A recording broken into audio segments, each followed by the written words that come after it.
Maintenant, je vais passer au français. Je vais revenir au français. Et nous avons la conférence de Michel Duru. Michel Duru, qui est la conférence dont le thème est Revoir le développement territorial au prisme de la santé, à un point de vue d'agronome.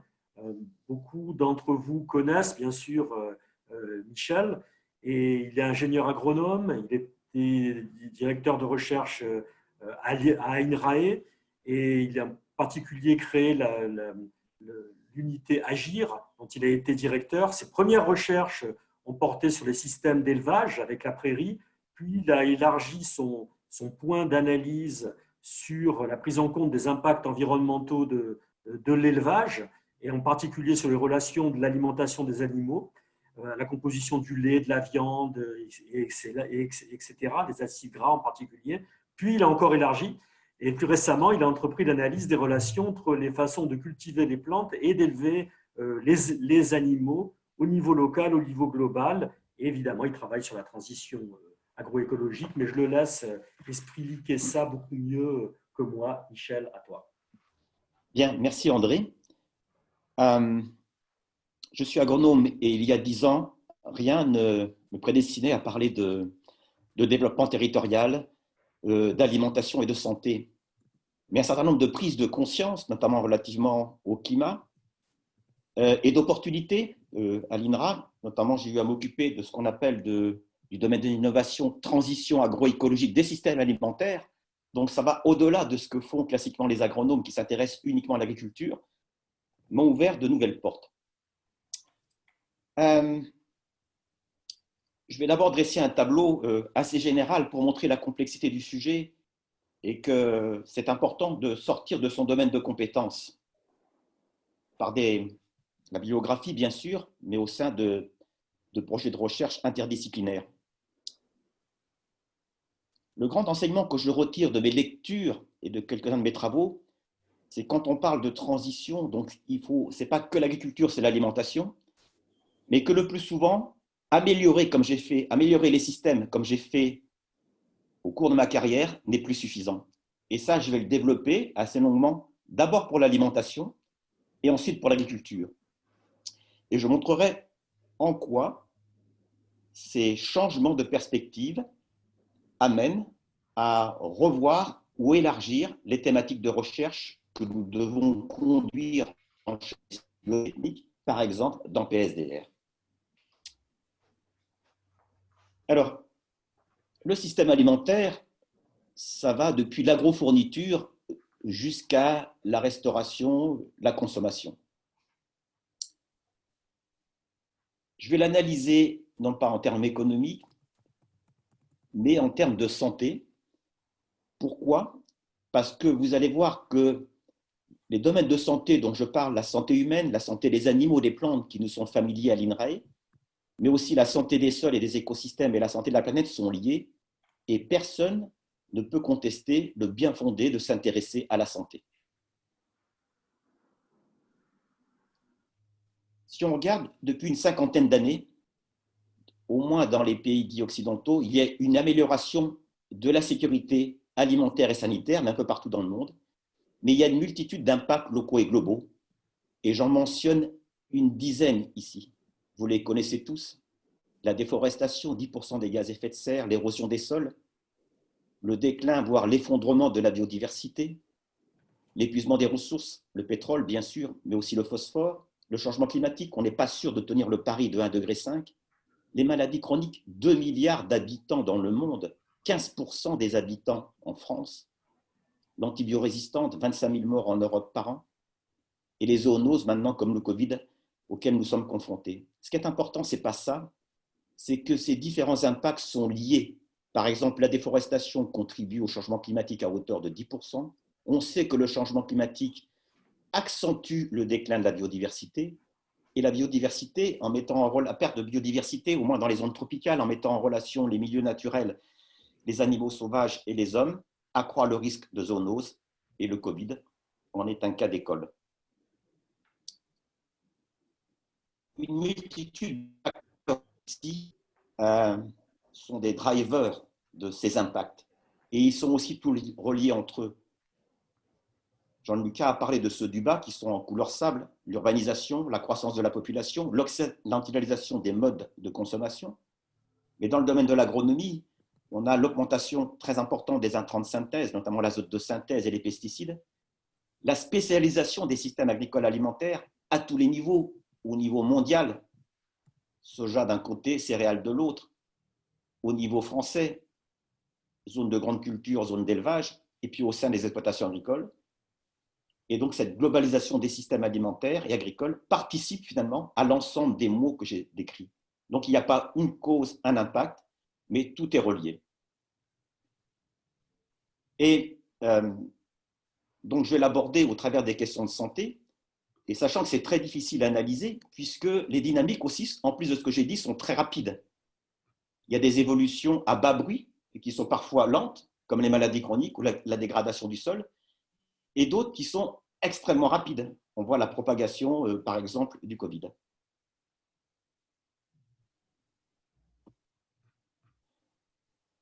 Donc j'aborde le cœur du sujet sur l'alimentation. En fait, on a toujours un système alimentaire qui est déséquilibré pour la santé et qui impacte beaucoup l'environnement. Juste 4 chiffres, 90% d'entre nous, selon l'ANSES, ne sont pas au niveau des recommandations pour ce qu'on appelle les fibres.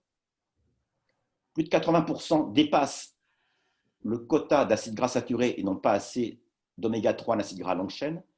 63% d'entre nous dépassent les recommandations de charcuterie et 32% les consommations de viande rouge.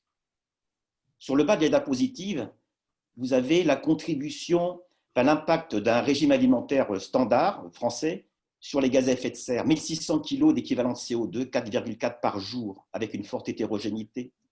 70% provient de la viande et 85% environ des produits animaux. L'agriculture, c'est 20% des émissions de gaz à effet de serre et 30% lorsqu'on inclut l'ensemble de la chaîne alimentaire, y compris la cuisine que l'on fait chez nous, les frigos et autres. Donc, face à ça, pour moi, améliorer n'est plus suffisant. Vous avez ici les recommandations du plan national nutrition santé, ça va bien sûr dans le bon sens. Mais ce qu'on constate, c'est que l'obésité, le surpoids continue chez les jeunes. Et quand on voit les améliorations en termes d'émissions de gaz à effet de serre suite à un régime alimentaire optimisé, on n'est réduit que d'à peu près 20%. Et donc, on n'est pas à la hauteur de ce qu'il faut faire pour atteindre zéro émission en 2050, ce qui signifie qu'il faut diviser par 2 les émissions en 2050 de l'agriculture et de l'alimentation. On ne va pas pourtant manger 2 fois moins.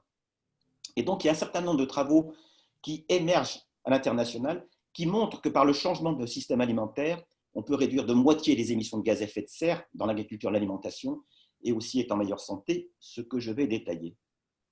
La santé, par rapport à un ensemble de maladies chroniques qui sont le diabète, notamment l'obésité, les maladies cardiovasculaires, certains cancers, un des facteurs de risque maintenant reconnu, c'est ce qu'on appelle la dysbiose intestinale. C'est-à-dire c'est une réduction de la diversité de notre microbiote intestinal qui est due à un tas de choses, mais dont l'alimentation, dont la pollution. Donc, modification de cette flore en termes de composition de fonction, perméabilité de l'intestin, qui développe ce qu'on appelle une inflammation chronique à bas bruit dans divers organes et qui réduit notre immunité. Et la résultante de ça, c'est bien un accroissement de risque pour les maladies chroniques, mais aussi une sensibilité plus importante aux maladies infectieuses comme le Covid.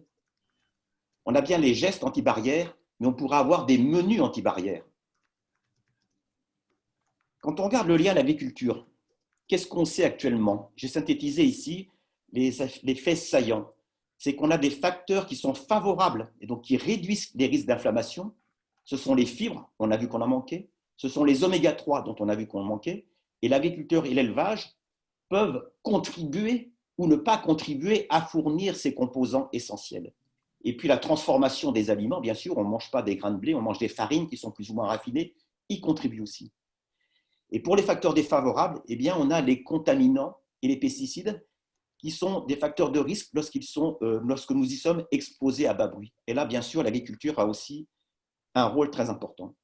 La transformation, de par les additifs, édulcorants, émulsifiants, ajoutés éventuellement à certains aliments, participe aussi au formatage de notre microbiote intestinal.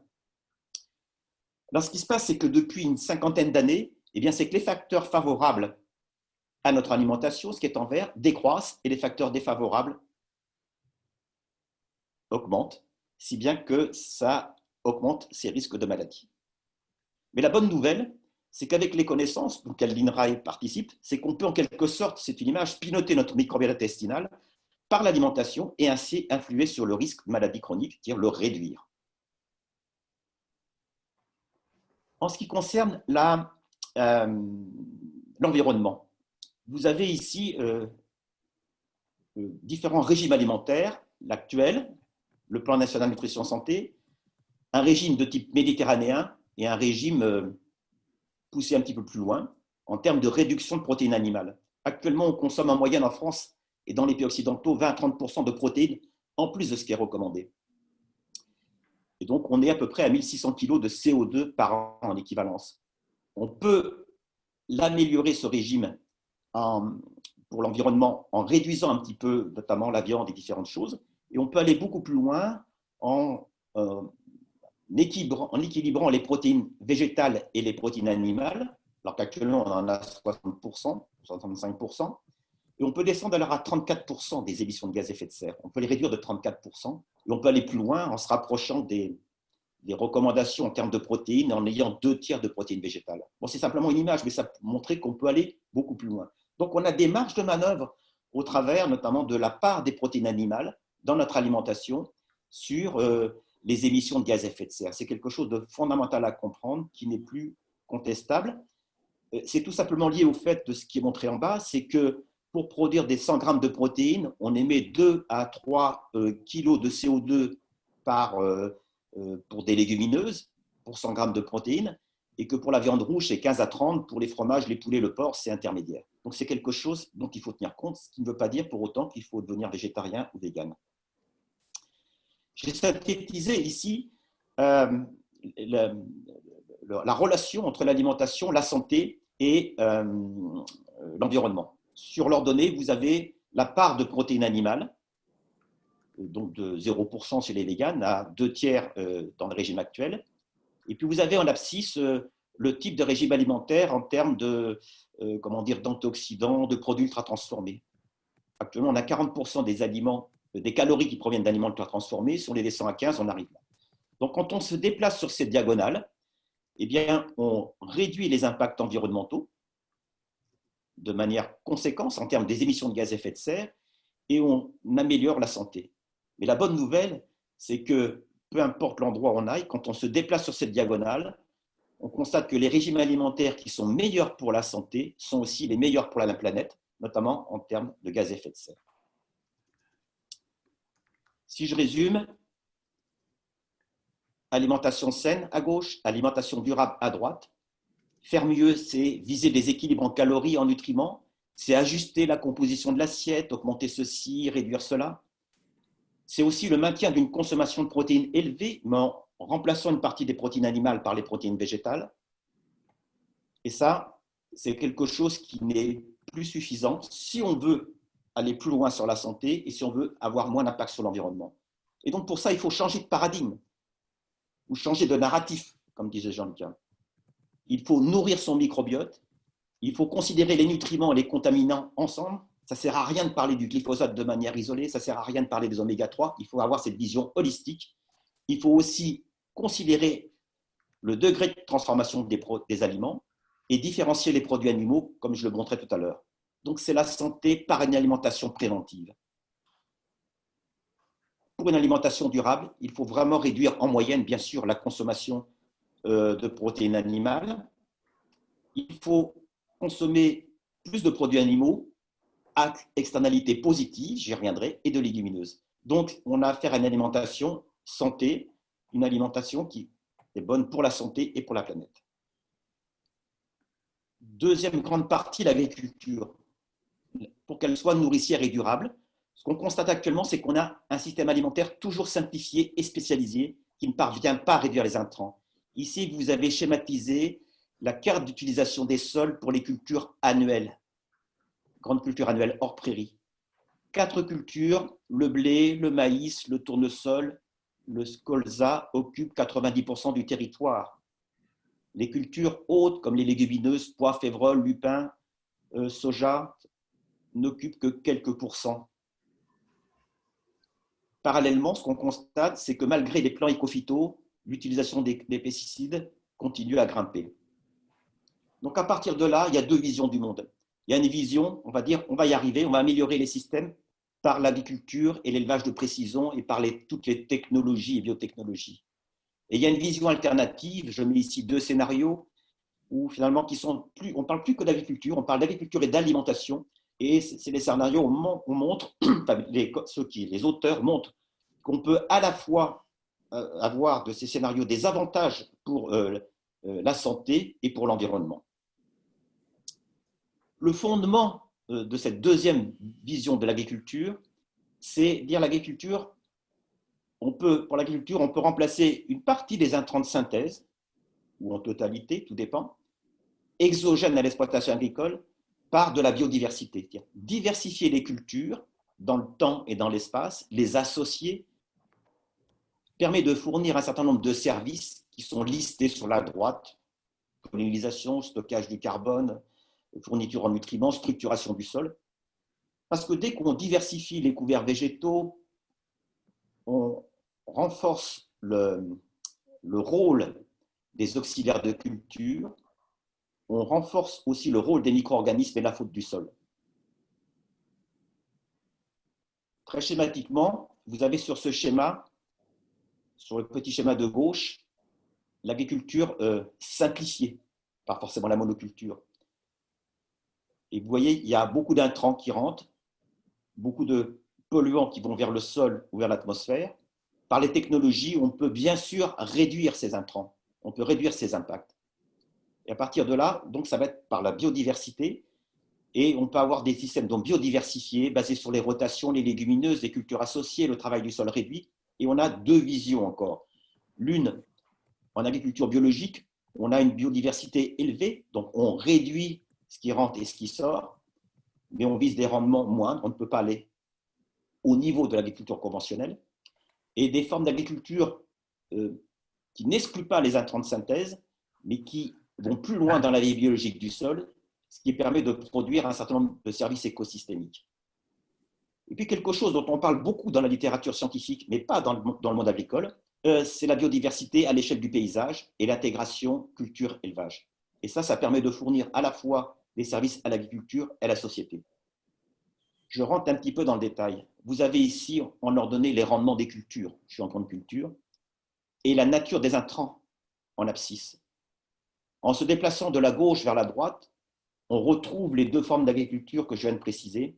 En haut, l'agriculture de conservation des sols avec agroforesterie, par exemple. En bas, l'agriculture biologique ou paysanne, donc basée sur des couverts végétaux, des légumineuses. Et on peut aller un petit peu plus loin en se déplaçant sur la droite, en mobilisant des infrastructures écologiques, en activant tous les leviers de l'agroécologie que je présentais succinctement. Actuellement, il y a beaucoup de travaux en cours pour voir comment on peut faire converger ces systèmes en allant vers des systèmes bio basés sur la biodiversité. Le changement de paradigme est le suivant quand on déplace sur la gauche vers la droite. La santé des plantes est assurée pour partie au moins par la diversité des cultures et la santé du sol. Et la réduction des impacts, elle est permise par la santé du sol, moins d'émissions de gaz à effet de serre. Qu'en est-il en élevage? C'est le même schéma. En bleu, j'ai marqué spécifique à l'élevage. Sur la gauche, l'élevage est séparé des cultures. C'est le cas majeur dans les pays occidentaux.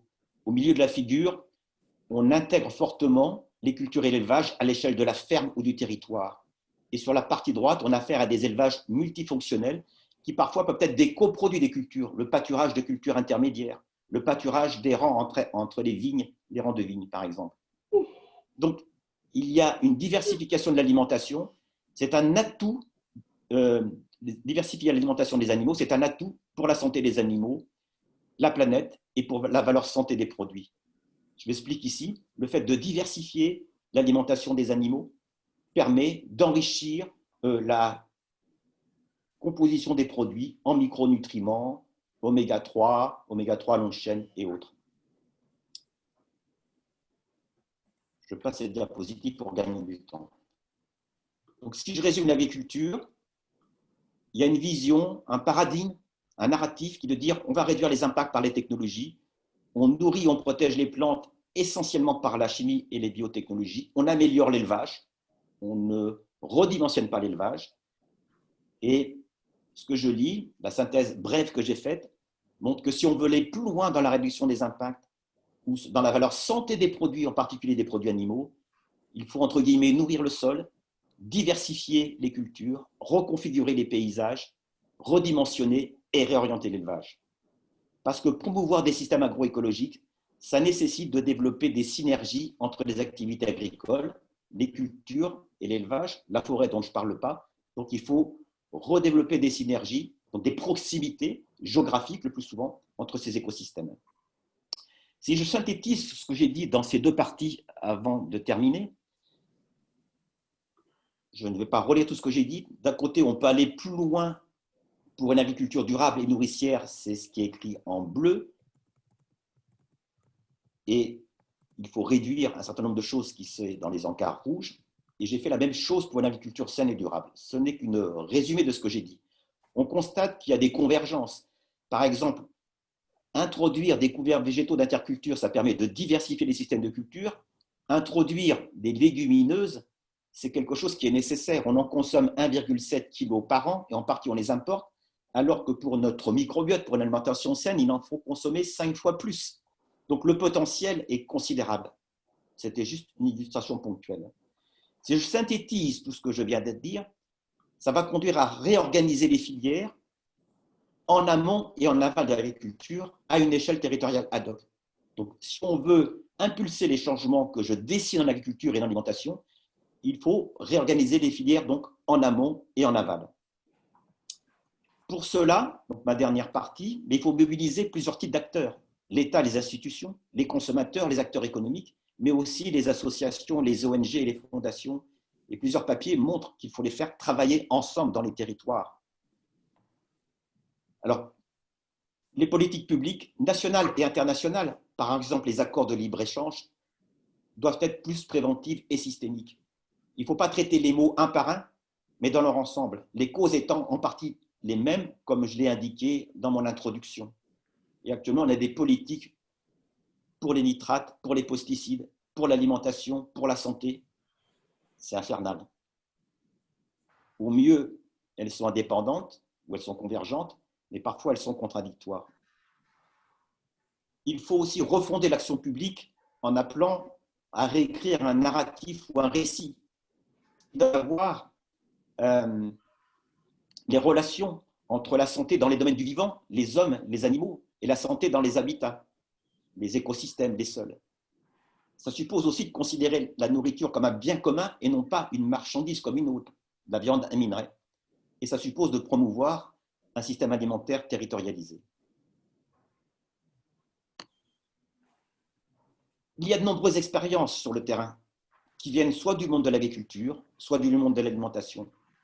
Mais ce n'est pas visible, ça a très peu d'impact lorsqu'on regarde les indicateurs globaux comme tels que j'ai présentés. Et donc ça suppose de mutualiser les connaissances, de capitaliser les expériences. Donc quelle recherche, quel partenariat?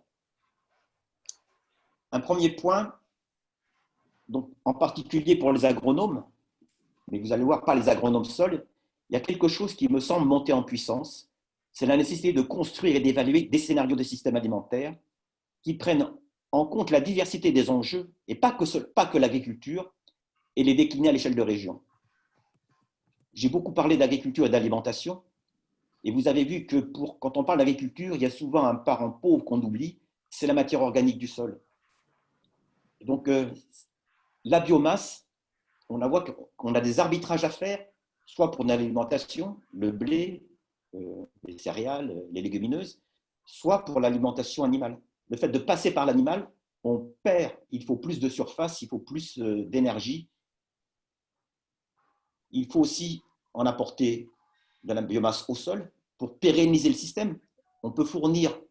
L'agriculture peut fournir des services écosystémiques qui sont utiles à la production que si on incorpore de la biomasse au sol.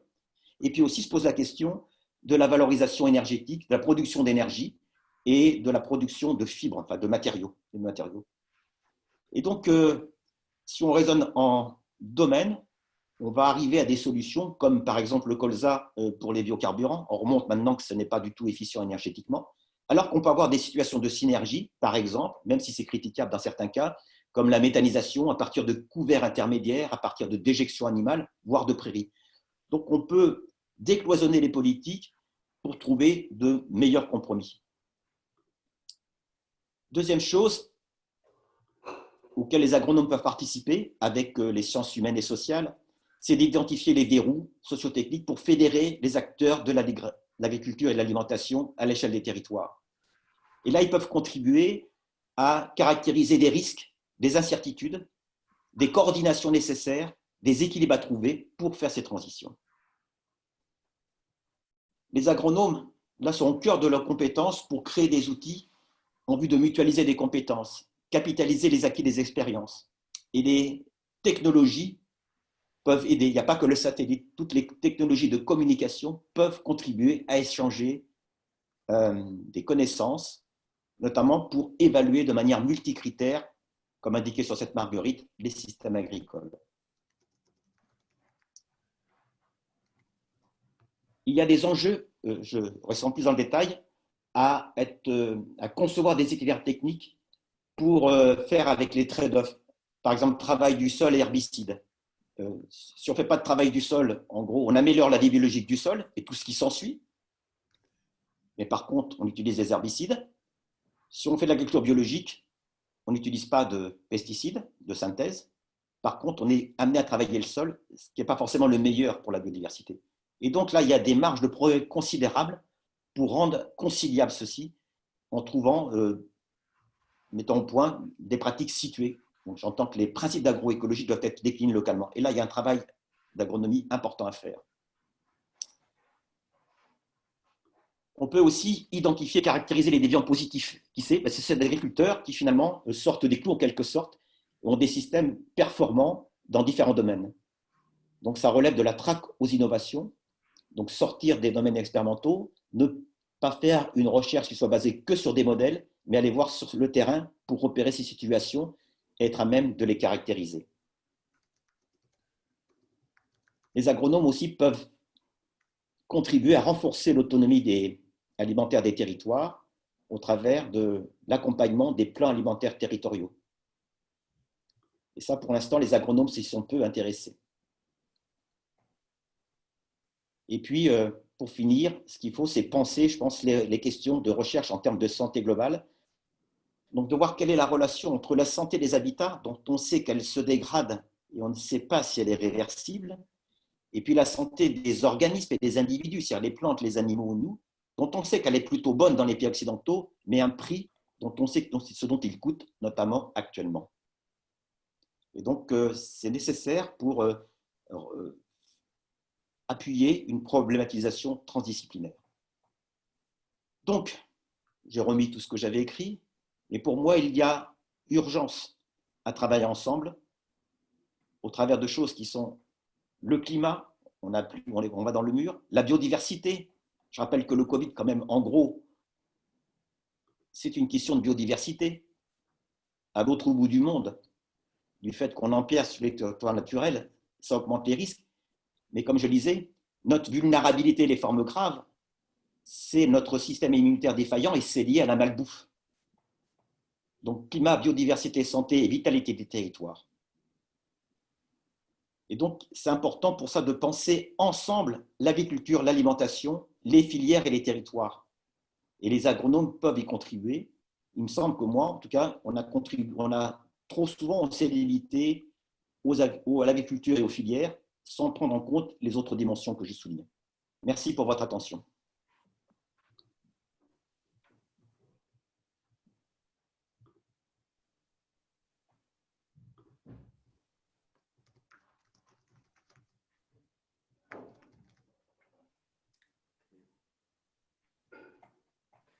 Merci beaucoup, Michel. Effectivement, c'était très ambitieux. Donc, on a eu deux conférences extrêmement ambitieuses, mais très, très différentes. Donc, ça couvrait un volume extrêmement important. Alors, pour l'instant, on a eu une question. Après, moi, j'en aurai d'autres. Hein, mais on a une question qui est sur, Je la lis. Bonjour Michel, tu évoques le scénario de changement de régime alimentaire comme after. As-tu regardé le scénario TIFA qui diminue les ventes de monogastriques drastiquement et légèrement la viande de ruminants? C'est une très bonne question parce qu'il y a des divergences dans les scénarios, mais ces deux-là, mais aussi au niveau européen. En gros, le dilemme est le suivant. Les monogastriques sont beaucoup plus efficients que les ruminants pour convertir les protéines végétales en protéines animales. Par contre, ils rentrent beaucoup en compétition avec l'alimentation humaine puisqu'ils utilisent des ressources provenant de surfaces sur lesquelles on pourrait faire de l'alimentation humaine. Les ruminants, d'un autre côté, sont beaucoup moins efficients. Ils émettent du méthane, ce qui n'est pas le cas. Par contre, ils utilisent des surfaces qu'on ne consomme pas, notamment les prairies naturelles. Alors ça, c'est le dilemme classique. Enfin, donc, il n'y a pas de solution générale. Après, il faut voir justement, l'intérêt, il faut avoir ce cadrage national et après, il faut raisonner en région parce que selon qu'on a beaucoup de surfaces herbagères ou pas, on ne va pas conclure à la même chose. Et puis, ce qu'il faudrait aussi, c'est prendre en compte des questions de santé humaine. Par exemple, si on prend le porc et la volaille, en termes donc de ce qu'on appelle la composition en acides gras, ce n'est pas le top par rapport aux ruminants.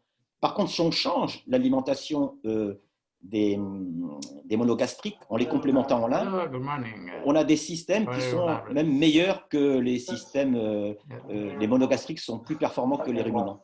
Donc, encore, qu'est-ce qu'on prend en compte dans notre alimentation? Qu'est-ce qu'on prend en compte dans l'évaluation? Est-ce que c'est l'environnement? Est-ce que c'est l'agriculture? Est-ce que c'est aussi la santé? Mais actuellement, on a des connaissances suffisantes pour avoir ces différentes pétales, ces différents domaines d'évaluation. On en discute et on tranche après. Michel, moi j'avais une question qui est plus une question évidemment de sciences sociales, mais finalement tu nous donnes une vision qui est très systémique, où il y a beaucoup de choses, mais la difficulté, je dirais, en tout cas du point de vue des sciences sociales, c'est d'arriver à pointer par où est-ce qu'on peut commencer. Je vois par exemple un de tes schémas, c'est un cercle où tout est relié à tout quelque part. Donc, c'est presque une vision désespérante, je dirais.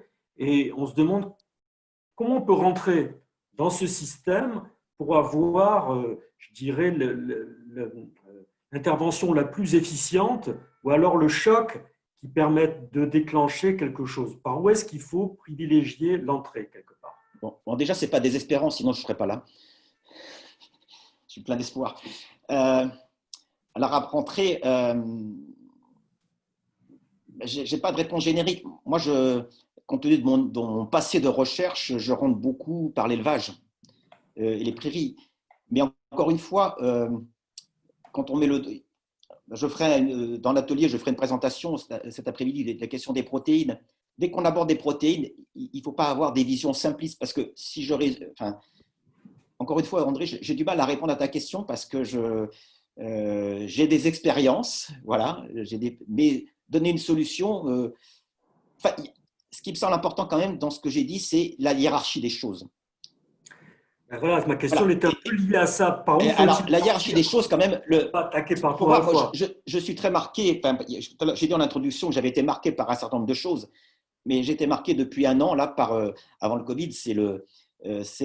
En gros les scénarios climat. Donc, si on fait confiance aux gens finalement les spécialistes et la traduction qui en est faite au niveau des politiques publiques européennes et françaises.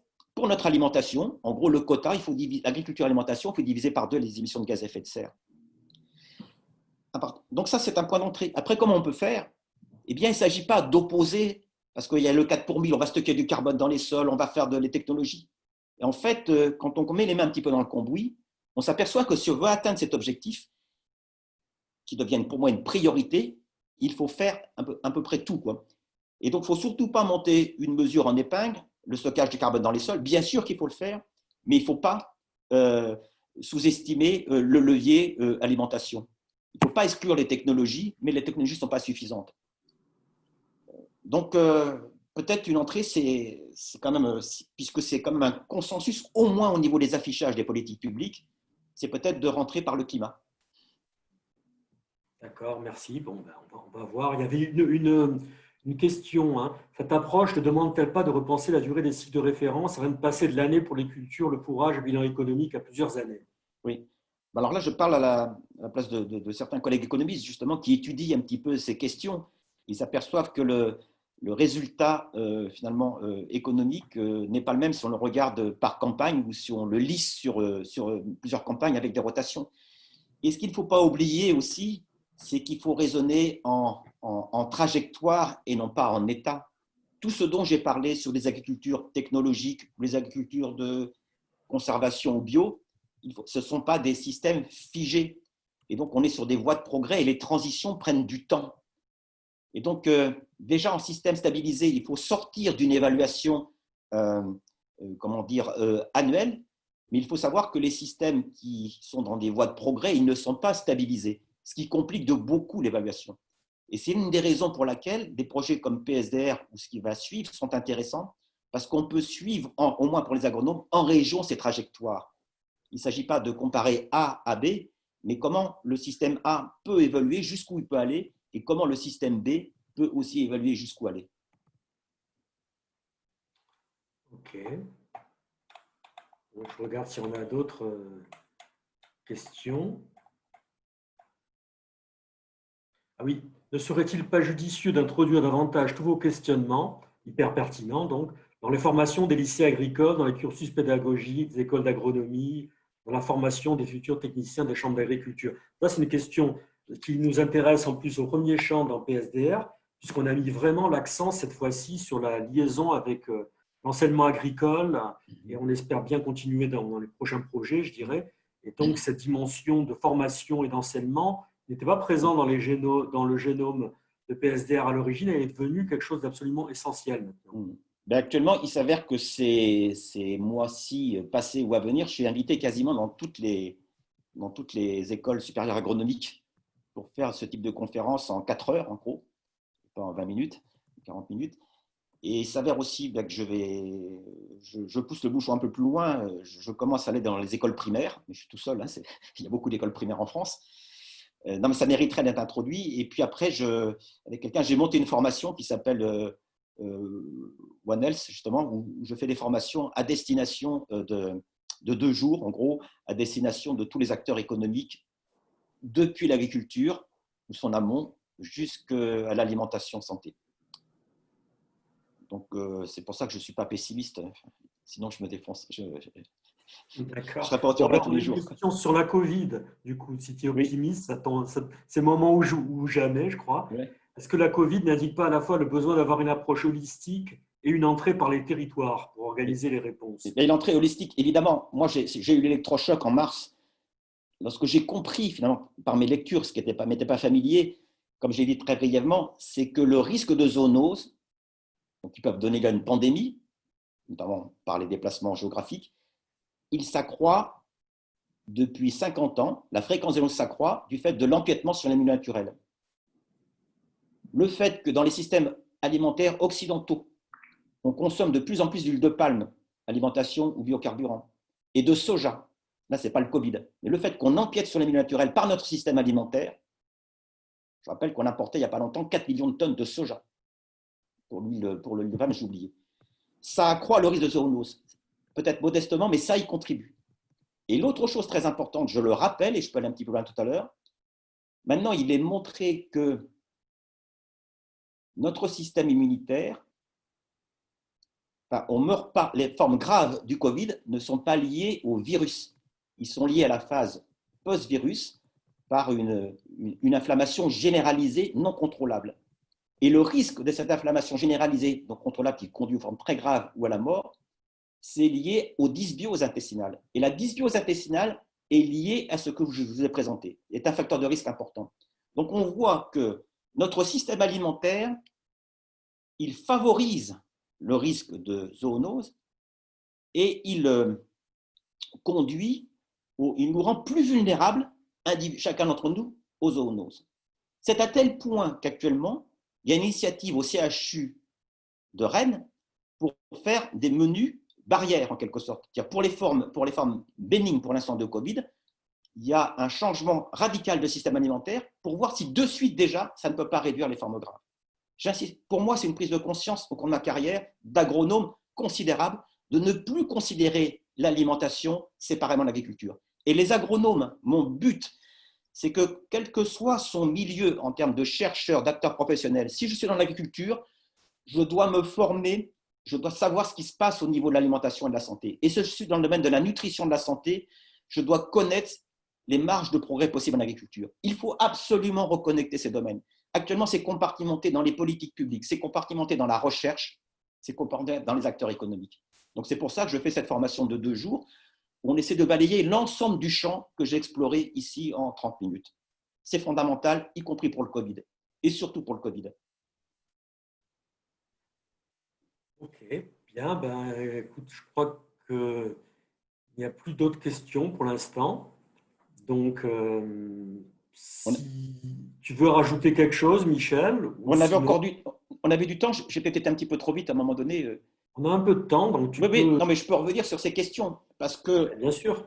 euh, ces questions de santé humaine qui ne me sont pas familières, quand même, il faut bien dire, au départ, même si mon médecin, j'en apprends mon médecin finalement, parce que les médecins ne sont pas formés non plus. Donc, à la formation de 2 jours là, laquelle je participe, des médecins peuvent participer aussi. Ils apprennent des choses, bien sûr, dans l'agriculture, mais parfois aussi en nutrition. Ce qu'il faut savoir, c'est que ce fonctionnement, le lien entre l'alimentation, la santé, le bien-être et les maladies, il est le même chez les animaux. Je suis passé rapidement sur une publication, c'est-à-dire de l'INRAE, qui montre finalement que la diversification finalement de l'alimentation animale, on l'a extrêmement simplifié, est source aussi de bien-être et de santé chez les animaux. C'est moins important, moins impactant que chez nous parce que les animaux vivent moins longtemps que nous parce qu'on arrête leur vie. Et pour montrer, pour répondre, pour rebondir sur ce que disait André sur comment prendre le problème, c'est qu'on peut le prendre à différents endroits, mais peu importe, à la limite, c'est qu'après on débobine le système. Si je prends l'alimentation des animaux, le fait actuellement, on sait que de donner des plantes comme le lin qui sont riches en oméga 3, on réduit les émissions de gaz à effet de serre, on a un petit peu moins de gaz d'acide gras saturé dont notre aliment est en excès, et on augmente les teneurs en oméga 3 qui sont en gros même un antipoison, comment dire, au niveau de notre santé. On peut aller plus loin après. Si on donne actuellement, il y a les plants protéines. Les plants protéines, jusqu'à maintenant, ça a été beaucoup, on donne les tourteaux de colza, une non-légumineuse, pour remplacer le tourteau de soja, pour éviter la déforestation. Mais le colza n'est pas une légumineuse. Donc c'est un effet rebond. En plus, ce n'est pas le meilleur, le colza, comme biocarburant en termes énergétiques.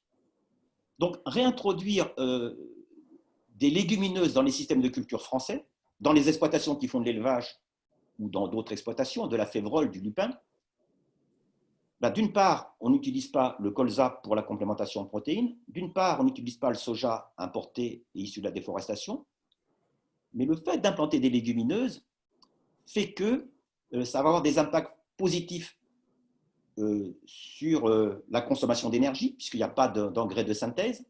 Ça réduit les émissions de gaz à effet de serre. Et en plus, ces légumineuses, on peut les utiliser pour notre alimentation. Donc, partant d'un petit problème, si je puis dire, on montre comment, en débobinant la pelote de laine, on touche à différents domaines et on crée des synergies. Et on peut aller un petit peu plus loin. Si j'ai développé ce système d'élevage avec lin, légumineuses cultivées en France, eh bien, je peux faire de la méthanisation, c'est-à-dire utiliser mes déjections dans la ferme pour faire du méthane. Et c'est beaucoup plus efficient en termes énergétiques que le colza pour faire du biocarburant. On peut encore aller plus loin. Après, je peux aussi mettre des cultures intermédiaires, je peux les faire pâturer. Donc, il y a énormément de possibilités de synergie. C'est pour ça que cette vision holistique est nécessaire pour ne pas oublier des grands enjeux et surtout éviter, quand on saucissonne, les effets rebonds avec l'exemple que j'ai présenté sur le colza tout à l'heure. D'accord, bien. Ben, écoutez, merci beaucoup Michel, merci beaucoup Jean-Luc, merci beaucoup tous les les personnes qui ont assisté à ces conférences ce matin.